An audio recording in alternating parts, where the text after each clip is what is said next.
The silence that fell over Rocinha following the purge of the Third Command liaisons was not peaceful, it was suffocating. The Age of Iron, initiated by the prison leadership and executed by hands like Mateo's, had arrived. The tactical advantage of isolation was absolute control, but the economic reality was a sudden, violent contraction of trade. The routes previously shared with former allies were now contested zones, turning the borders of the favela into simmering front lines of a new, intimate war. Mateo, now fully established as the gerente of the critical Valon sector, the open sewer ditch that served as a primary artery into the lower hill, felt the weight of this new crown. His office was no longer the streets where he grew up, but a claustrophobic room above a bustling bakery, smelling perpetually of yeast and gun oil. His days were consumed not by combat, but by the grinding logistics of a besieged state. He managed payroll for soldiers who looked younger every week, bribed police battalions whose prices had doubled with the increased risk, and calculated losses from shipments intercepted by their vengeful former partners. The retaliation from the Third Command was not a tidal wave of soldiers as the previous invasion had been, but a slow, corrosive war of attrition. They knew the terrain, and more dangerously, they knew the ADA's protocols. They didn't try to take the hill, they tried to starve it. Snipers positioned in the high-rises of the surrounding affluent neighborhoods picked off lookouts. Supply trucks were hijacked before they even reached the asphalt fringe of the community. Mateo's existence narrowed into a paranoid loop of surveillance and reaction. The ghost of Elias haunted the periphery of his vision. Every time a subordinate questioned an order, Mateo wondered if he was looking at another necessary purge. The human connection that once bound the faction to the community began to fray.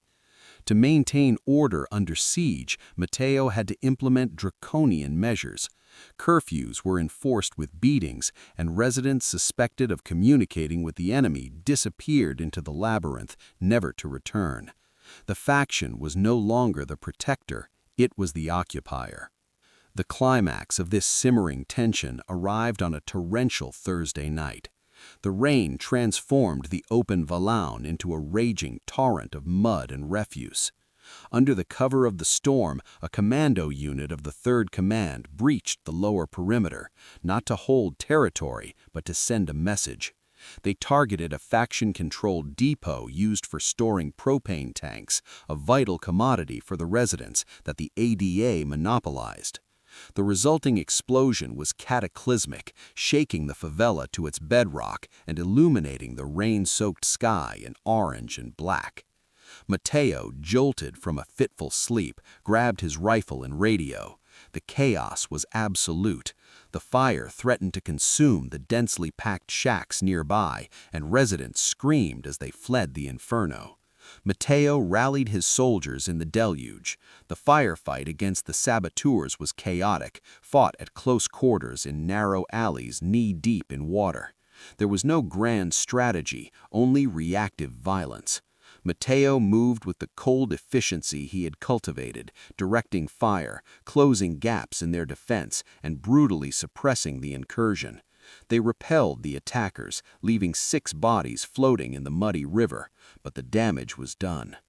As dawn broke over a smoking, mud-slicked Rocinha, Mateo surveyed the wreckage of the depot.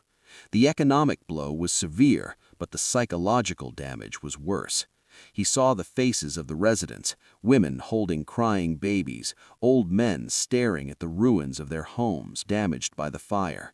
Their eyes held fear, yes, but the respect was gone, replaced with a simmering resentment. Mateo lit a cigarette, his hands shaking slightly from the adrenaline crash.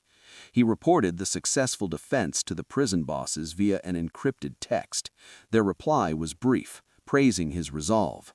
But standing there in the mud, Mateo realized the terrifying truth of his position.